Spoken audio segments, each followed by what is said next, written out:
So today we are going over the macro questions that I had posted the other day. So it's going to be 2002 number one, 2005 B number one, and 2008 number one.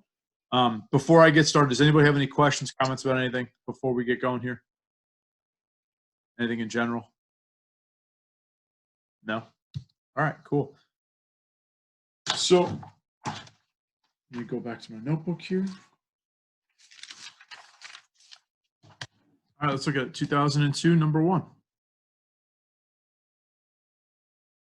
So I got to do all this stuff. Hopefully, if Buddha joins in class today, we can I can let him in before class is over. Kind of felt bad.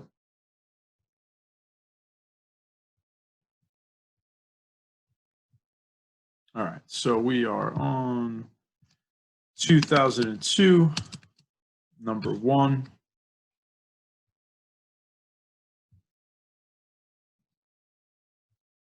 Okay.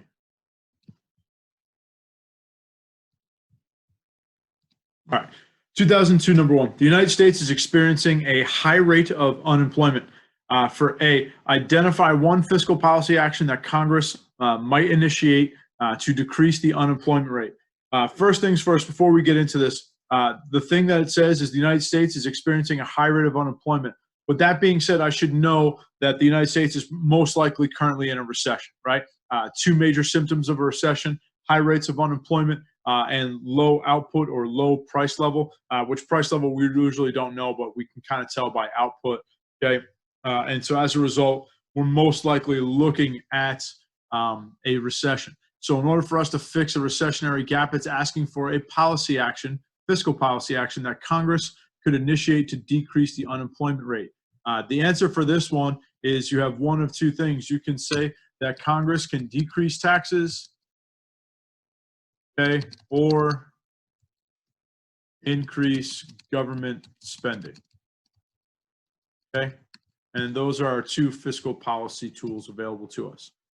B, assume that the policy you identified in Part A reduced unemployment, but the economy is still operating below full employment. Though this is something we haven't really talked about or seen before, using policy, and that policy isn't all the way effective. Using a correctly labeled aggregate demand and aggregate supply graph, show and explain how the action you identified would affect each of the following: output and price level. All right, so for B, we don't need to draw, you do not need to have the,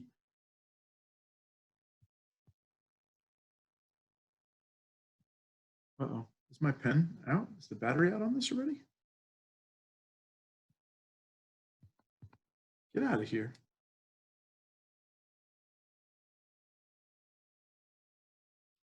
I hate to see that.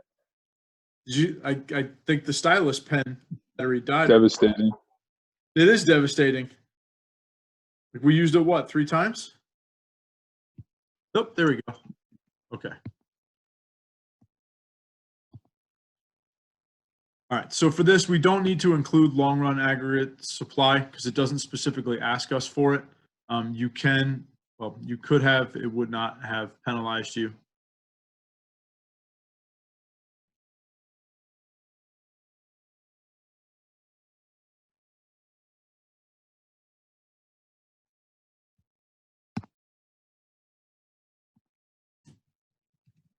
Aggregate supply, aggregate demand,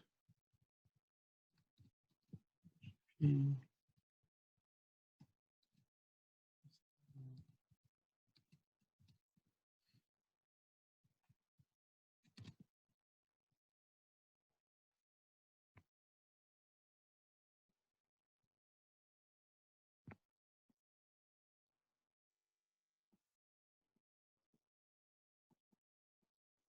Okay, so for this one, we know, let's go back to the question. The question says, assume that the policy you identified in Part A reduced unemployment, but the economy is still operating below full employment. All right, so our policy is going to work, but it's not going to be perfect.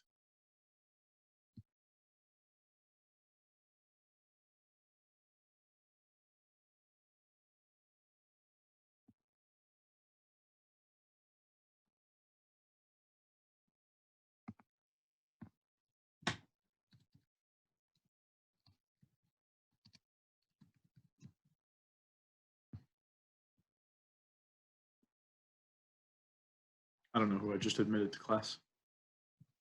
I just clicked yes. Not good.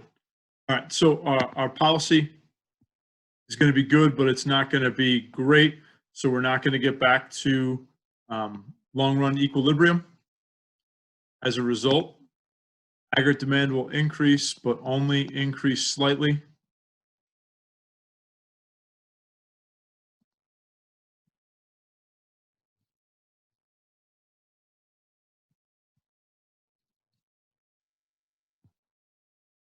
And this is what our graph would look like.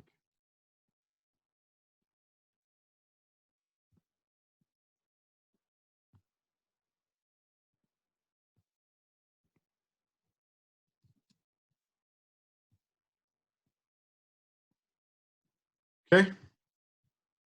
All right, that is B. So output is going to increase.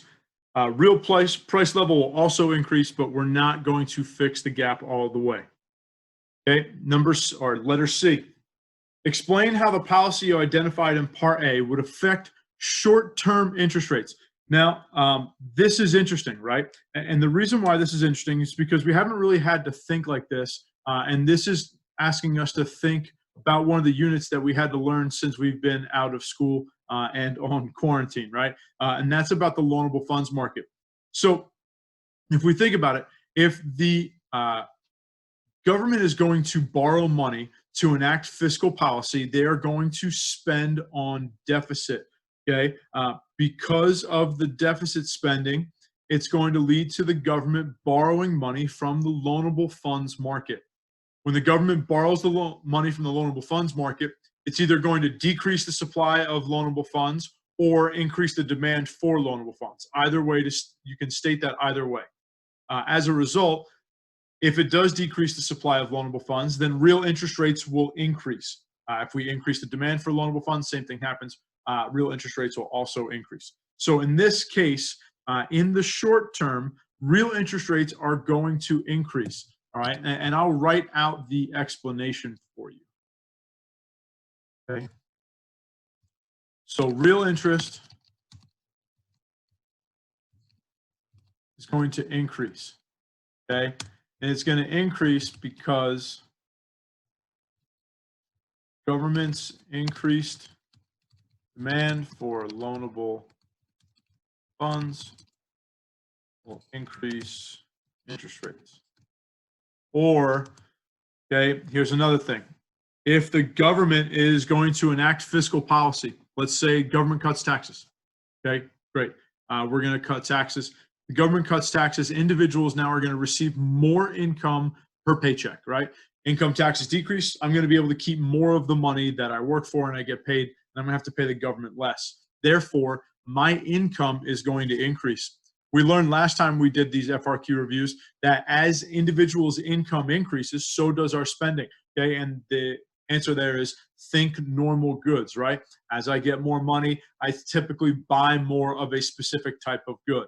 Okay, so the other explanation is this, or as income increases, so too does the demand for money.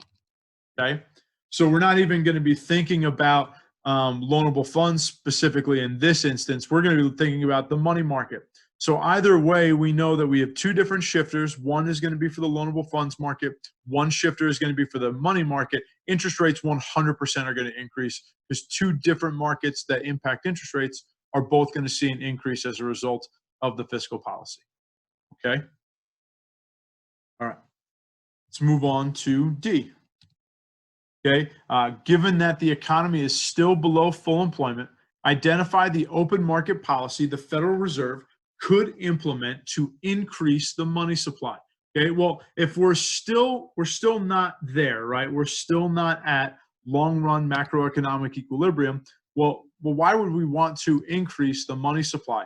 And the answer for this is, well, if we increase the money supply, interest rates are going to decrease, which will lead to an increase in borrowing and an increase in investment, which will hopefully get that aggregate demand curve over the hump and back to long-run macroeconomic equilibrium.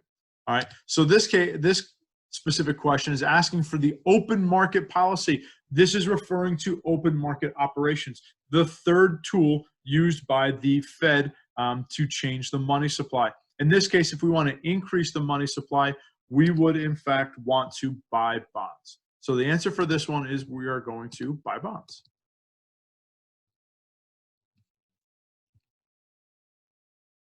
All right. Okay, let's go to E.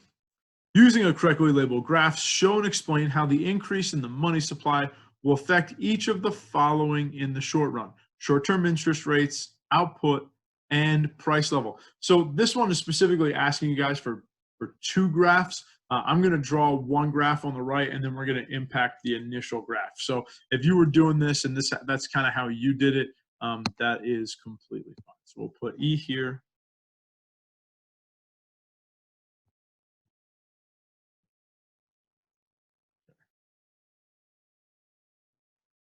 Just want to make sure it's asking us for money market. Yep. All right.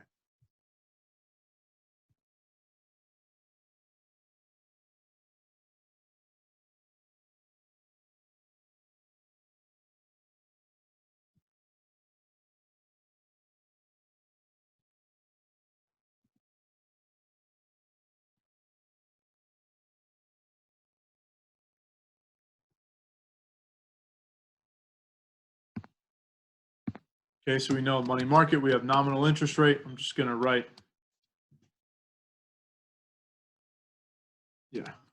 nominal interest rate there. The demand for money be here, quantity of money, money supply. And this is going to be IRE.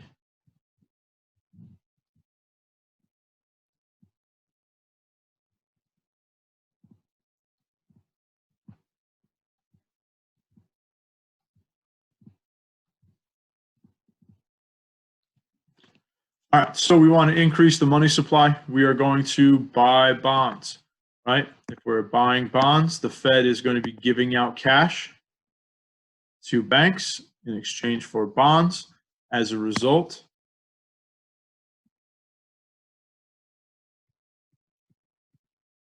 nominal interest rate will decrease.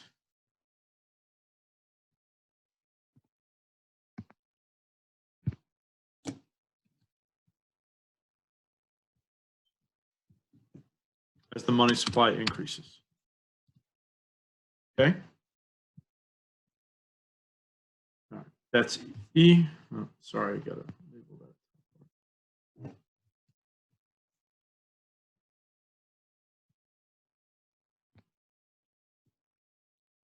Okay, so that is the explanation for E. We're going to have an increase in the money supply. Nominal interest rate is going to decrease. So in the short term, interest rates are going to decrease. The second half of this question now is asking, well, what is going to happen in the aggregates model? We want to know what's going to happen to output. We want to know what's going to happen to price. Okay, so for this, we will just use another color marker. We know that the decrease in interest rates is going to lead to an increase in consumption because people are going to borrow more to make large ticket purchases. We also know that business investment will increase as well. So as a result, we're going to have a third shift, okay, in aggregate demand.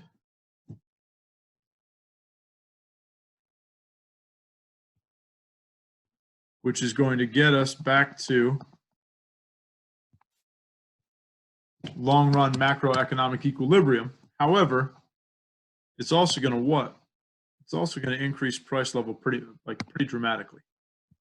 So yeah, we are going to be very happy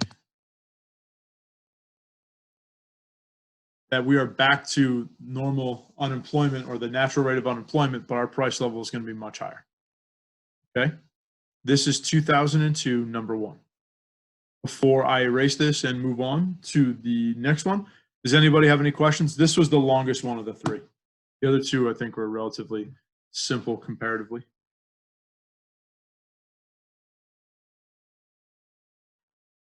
All right, cool. I'm gonna clear this now, clear the drawing. Give it another like 5-10 seconds if anybody's looking at it. Clear it off, and then we're gonna go to the next one.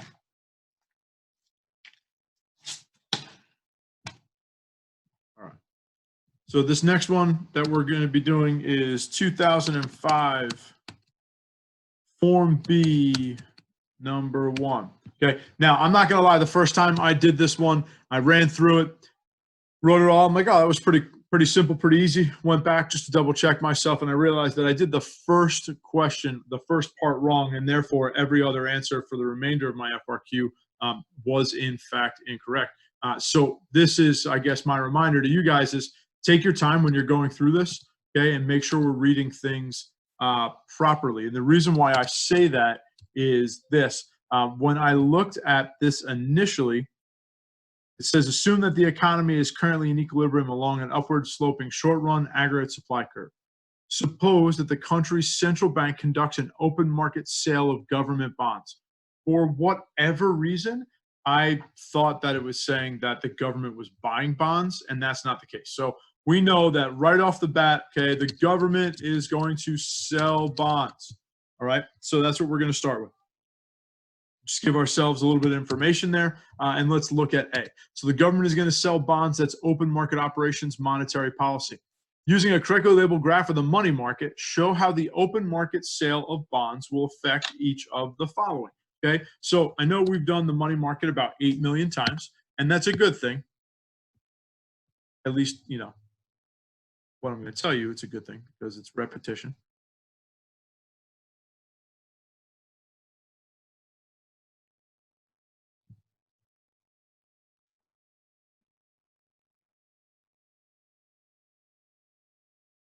Are you guys excited about New Jersey opening up state parks this weekend? That's big. Golf course. Very. Yeah, golf courses too. Sorry, I forgot all the golfers. I know, like in our coaches group chat, everybody is excited about golf courses. I was in Bridgewater yesterday dropping masks off to my family, and my sister-in-law has not let their kids out of the house at all, like nowhere. No walks with friends, nothing. It's like, that's rough. I don't know if I could do it. Maybe I didn't adhere to the social distancing guidelines, but I've had to get out of the house.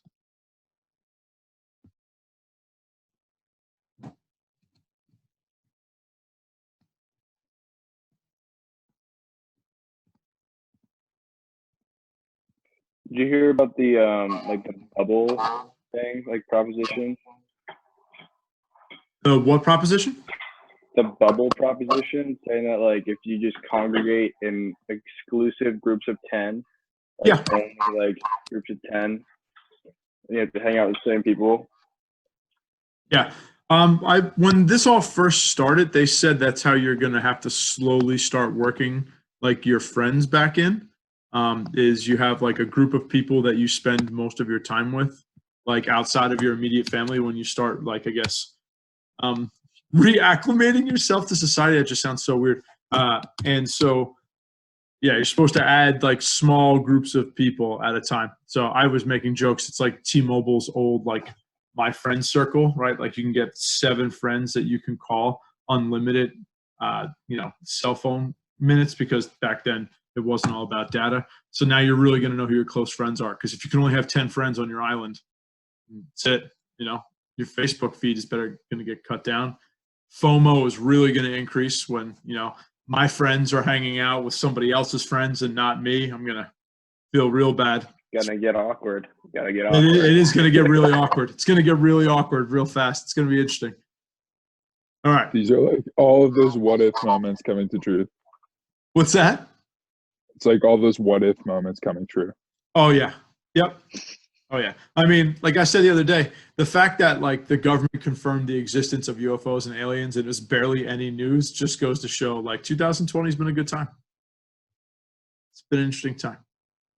All right. So we have the correctly labeled graph. We know that the money supply, sorry, let's go back to this. Money supply is going to decrease from money supply to MS1 as a result of the sale of bonds. Okay, interest rate is going to increase, okay, because we're selling bonds. The next question is going to be asking us, well, what type of interest rate is this impacting, right? Indicate whether the interest rate you identified in A2 is real or nominal interest rate. And this is just making sure that you guys aren't asleep at the wheel. and you can read your own graph, but this is nominal interest rate because we just put it in our graph above us. Okay, all right, here we go. C, under what condition will the nominal interest rate differ from the real interest rate? Okay, and this is just asking a question. At what point is nominal going to be different from real? And the answer is when expected inflation is greater than 0. Okay, so anytime expected inflation rate is greater than 0, then we know that real interest will be different than nominal, or different from nominal. Okay. Let's look at D. Using a correctly labeled graph of the aggregates model, show the short run effect of the open market operation on each of the following: real output and price level. Okay, so we are going to draw our aggregates model. I'm going to put it right up here just to make it easier to draw.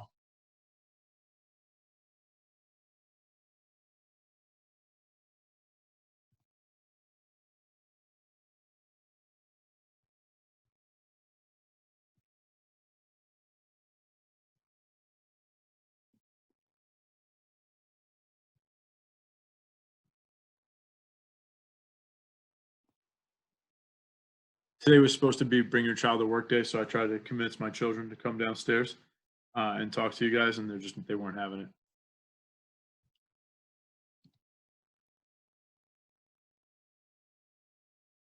Okay, so this is the question that was not specifically asking for the long run aggregate supply and long run aggregate supply curve.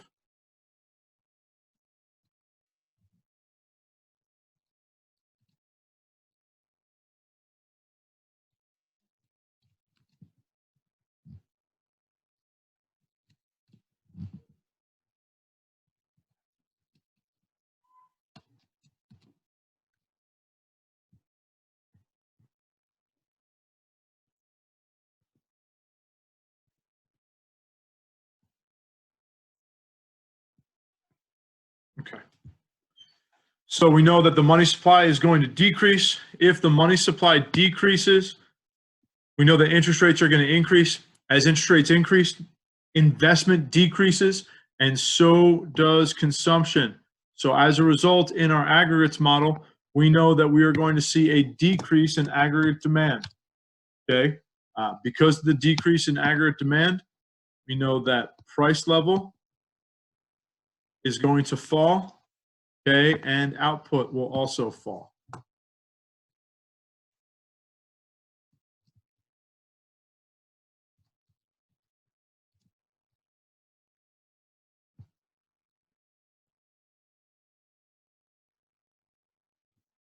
Right. So that's D, our aggregates model. Okay, output decreases and price level decreases. E, on a correctly labeled graph of the Phillips curve, show how the open market operations will affect the following in the short run. Use an arrow to show the direction of change. Okay, so I'll put the Phillips curve right underneath it here.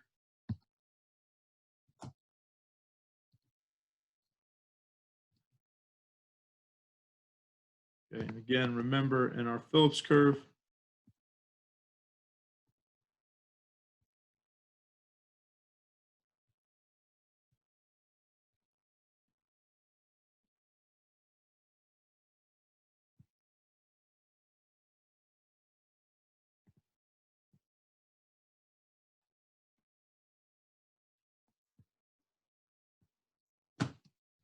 long run Phillips curve. Vertical axis is inflation. Horizontal axis is unemployment. Okay, and then we have our short run Phillips curve. So if we start it at equilibrium,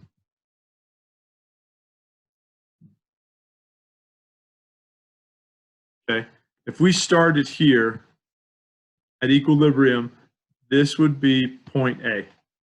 We know that we have a decrease in aggregate demand. So we're going to decrease demand, which means that output is going to fall. Okay, output's going to fall, price level is going to decrease. So we know we're going to have a decrease in the inflation rate. If output falls, that means that unemployment is going to increase. So in this, we know that our rules tell us that whichever way aggregate demand shifts, I am going to move in the opposite direction along the SRPC. Okay, so in this case, we are going to go from point A to point B on the SRPC. Okay, all right, we have one more letter for this one, and it's F. And F is asking us to identify a fiscal policy action that would that would offset the impact on real output and price level that you identified in part D. Okay, so we want something that is going to offset the negative shift in aggregate demand. Okay, well, how do we get aggregate demand to not shift left? Using fiscal policy, we need to increase our spending, right? So in this, we would either increase government spending or cut taxes. Okay. And that is it for 2005 Form B, number 1. Anybody have any questions? No? Okay, I'll leave it up there for another second or so, another 10 seconds. If anybody's writing anything down, I'll erase it and move on to the last one, and then you guys are free for the weekend from me. I mean, I know this is bad, but you got to admit it's not that bad. You're only forced to listen to me twice a week. Those of you who continue to come. All right, let's clear it out. So we are at 2008, number 1.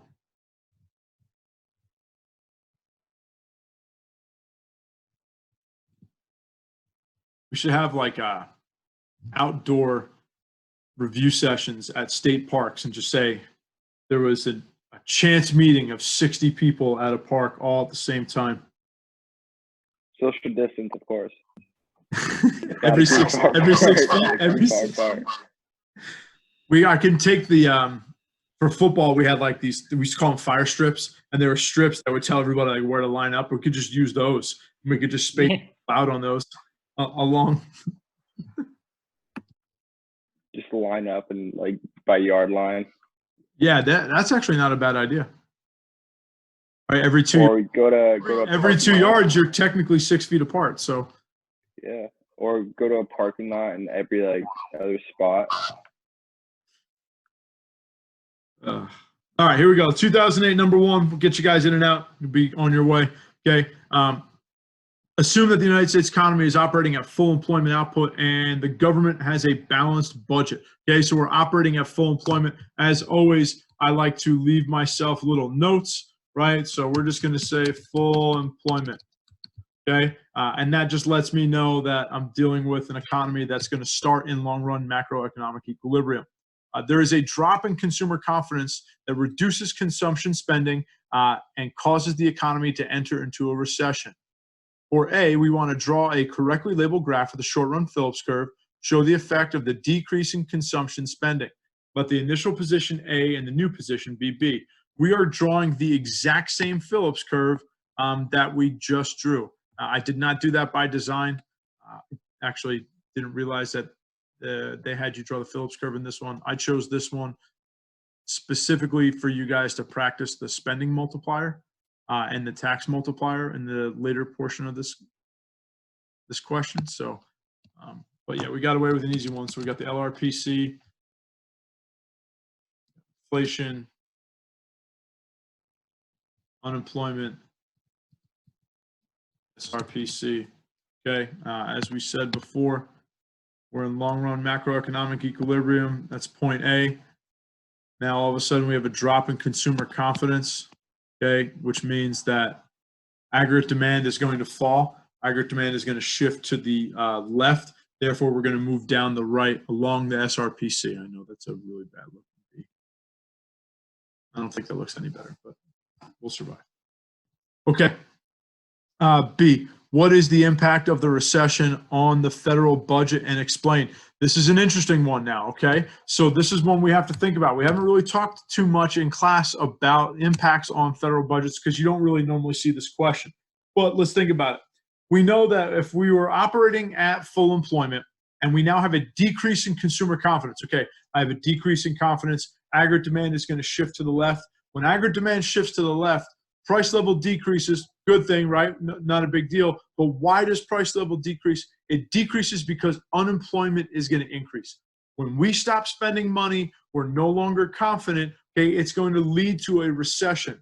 If people are out of jobs and they're out of work, what do people normally do when they're out of work? They file for unemployment. So here's the case, if our government's economy, and it tells us here right now, has a balanced budget. So we're operating a zero budget, everything is great. All of a sudden, recession hits. People are out of work, tons of people out of work. All of a sudden, they're going to file for unemployment. The government is going to start entering what we would call or consider, okay, to be a budget deficit. And the reason why they're going to enter a budget deficit is because government transfers will increase due to increased unemployment, right? Okay, I have lately tried to not talk about our current economy, but this is one of those things where this is kind of a great example. Okay, I mean, if you pay attention at all to the news or anything like that, there are tens of millions of people who have filed for unemployment currently in our economy. If we had a balanced budget, we'd obviously run into a deficit because now the government spending is increasing dramatically in order to support all of these newly unemployed individuals by giving them unemployment benefits. Okay, so because of that, the government would enter a budget deficit. All right. Okay, let's look at C. Assume that current real GDP falls short of full unemployment output by $500 billion and the marginal propensity to consume is 0.8.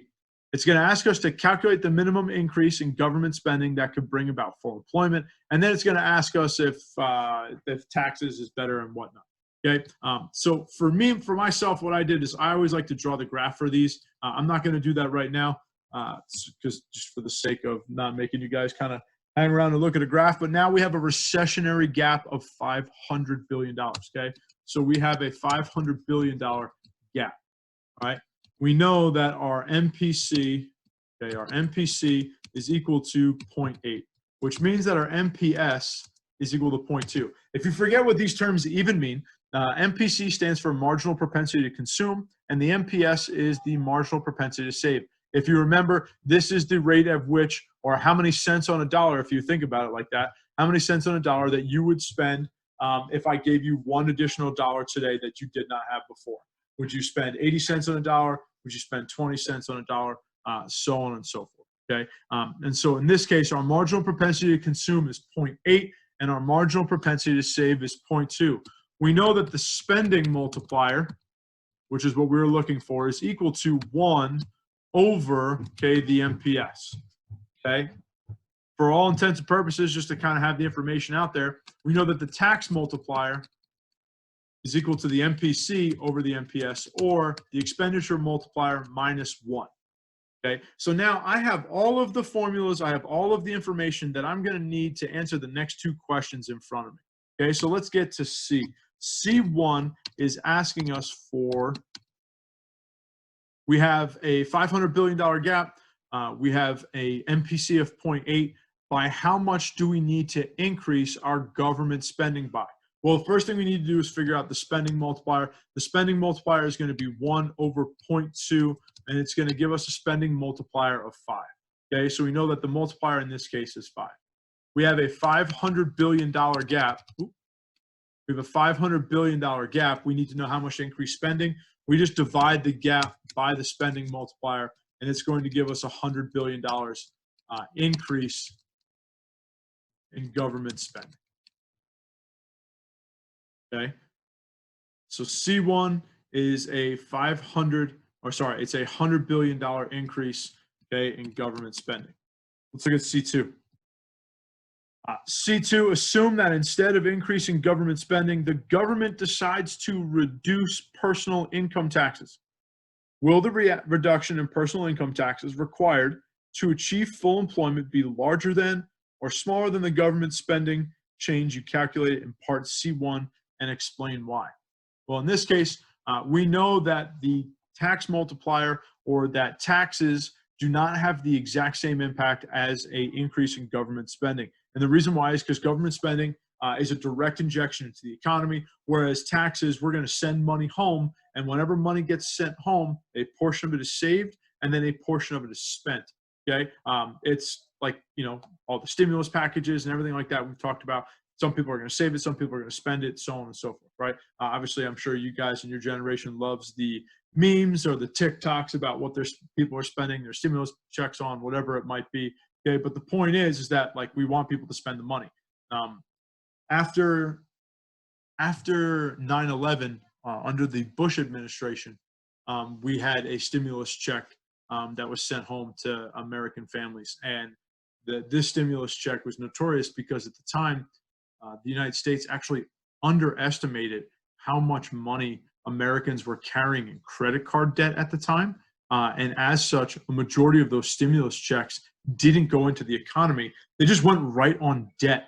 And so as a result of them going on debt, people didn't spend their money, they just paid off their debt. And so the stimulus didn't have nearly the impact that we kind of thought or were hoping that it would. All right. So in this case, we know that the tax multiplier, okay, or taxes are going to be, so the question is, reduction in personal income tax required to achieve full employment be larger than or smaller than. Okay. So the tax cut would be larger, okay, than the government spending increase.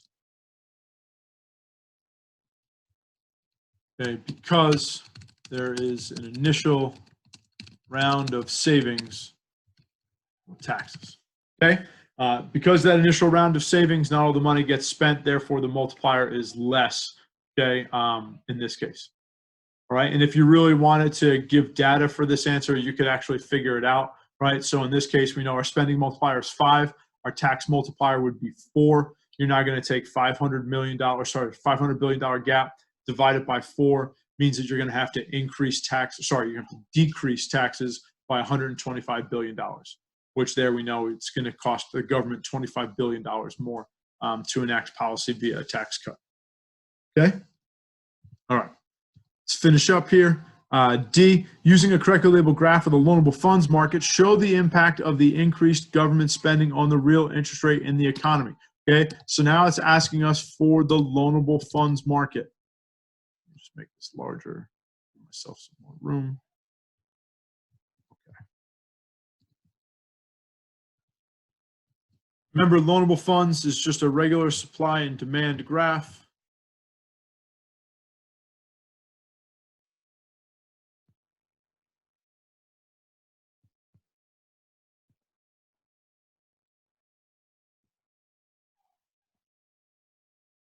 I hope you guys can hear my son upstairs yelling.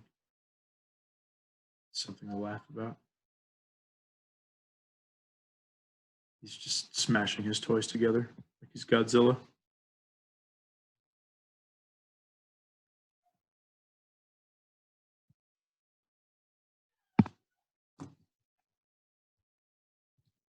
Okay, so this is going to be the supply of loans. It's going to be the demand for loans, the quantity of loanable funds. Remember, for loanable funds, this is the real interest rate.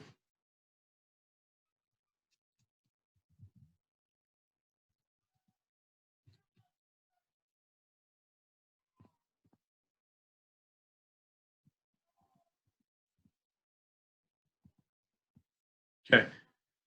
So for this, what's going to happen in our loanable funds market? Okay.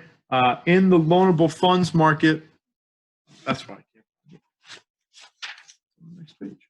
All right. In the loanable funds market, tax cut or government increase in spending is going to have to come on a deficit, right? So therefore, the government is going to borrow this in order to enact this policy. So therefore, the demand, and if you want to, guys, you could have said the supply of loanable funds decreased. That's also acceptable. So demand for loanable funds is going to increase as a result of the demand of loanable funds increasing. Okay, real interest rate will increase. and the number of loans written will also increase. Okay. Now for the last one, how will real interest rate change in Part D affect the growth rate of the U.S. economy and explain? Okay, I'm just going to put E here. I know it's like all over the place, but we're done.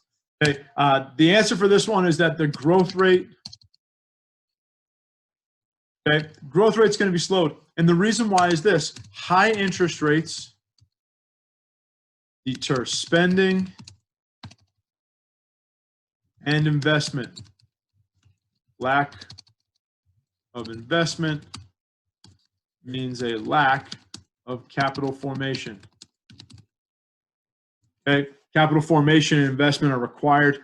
They're necessary in order for an economy to grow. Therefore, if this stuff happens and it gets slowed, the growth of the economy will also slow down. Okay, that is it. All right. So with that being said, I can see the exodus is happening already. With that being said, I am done for the day.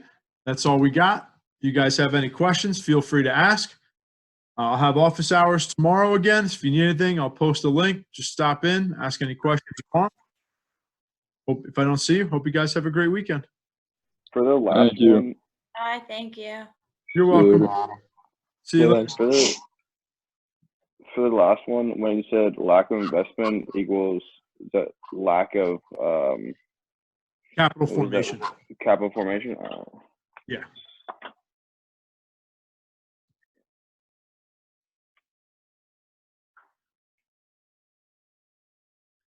Anything else? I don't think so. All right. Thanks. Have a good Yeah, one. man. You good? Be good. See you guys later. Yep, you too. Everybody good? Good, Angelica? All right, I'm gonna end the meeting. If you need anything, just send me an email.